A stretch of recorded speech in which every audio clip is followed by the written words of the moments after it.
Today, we're not talking about those Rashomon and Tarantino type movies where multiple viewpoints are intricately woven into a single beautiful tapestry. And we're not getting into your Blades Runner or your Wicker Men. Not the bees! I was told no bees! Movies that have been cut and recut a million times by various producers. I'm talking about those rare instances when filmmakers and their funders were so diametrically opposed in their creative visions, the only compromise was to make two separate versions of the same damn film. This is CanonBall.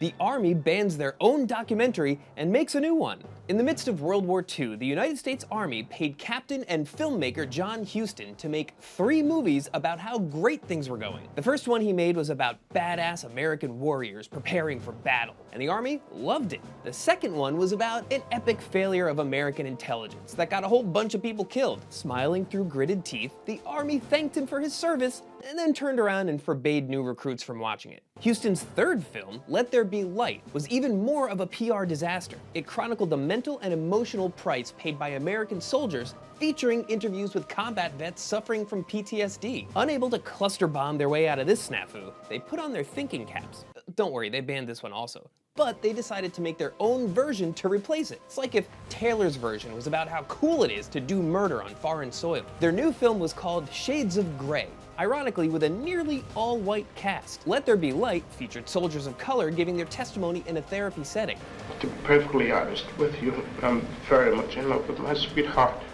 Shades of Grey meticulously reconstructed these scenes with white actors taking their place. The director of Shades of Grey once worked on a little film called Birth of a Nation, the movie that single-handedly revived the KKK in 1915, so we can guess at the motivation of this conspicuous recasting. But the Army says there was a perfectly logical, even compassionate reason for it. They were simply protecting the privacy of their soldiers. Huston says the whole thing was actually a blatant attempt to shift focus from the horrors of war to the idea that anyone can become Captain America if they just say the Pledge of Allegiance with enough gusto. However you slice it, the Army went ahead and released their propaganda version, and no one saw the real film for over 3 decades. So, mission accomplished?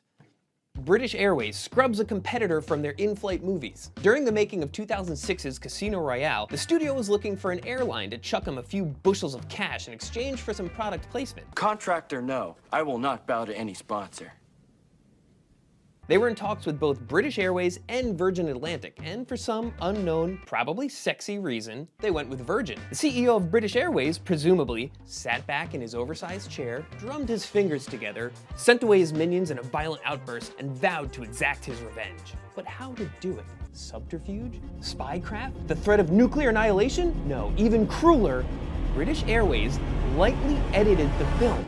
In the version that appeared in their in-flight movie library, the Virgin logo was meticulously airbrushed out of every scene. The film even features a quick cameo from Virgin founder Richard Branson as man at airport security, but not in the British Airways version. They cut the part of that scene where he briefly shows his face. Now, a spokesperson did confirm that they'd edited the movie, but said it was common practice to make light edits to avoid upsetting passengers, which, sure, technically, the crybaby CEO of British Airways is also a passenger. Some movies are a little too gay, or not gay enough. In the early 2000s, it was tough to get funding for a mainstream movie that was even remotely gay. But in 2004, director Sam Irvin cracked the code. He was commissioned to make a Christmas movie for LGBTQ video platform Here TV, but he needed to scrounge up some funding from a larger, pruder network. He ended up making 2 versions of the same movie, where one ancillary character could be both gay and straight. Call it Schrodinger's bisexual cat. A Very Cool Christmas is kind of a Clueless send-up, where the rich girl gives Santa Claus a Gordon Gekko makeover. But Too Cool for Christmas is the exact same movie, except the girl has 2 gay dads. During production, he'd film the same scenes twice in a row and just swap out the straight mom for the gay dad. It's like the most wholesome threesome in history. The gay version went on Here TV, and the straight version got picked up by Lifetime, and then everybody wins. He used the same tactic for his 2006 sci-fi disaster film about an astronomer who enlists the help of 2 Air Force officers to save the planet from an asteroid.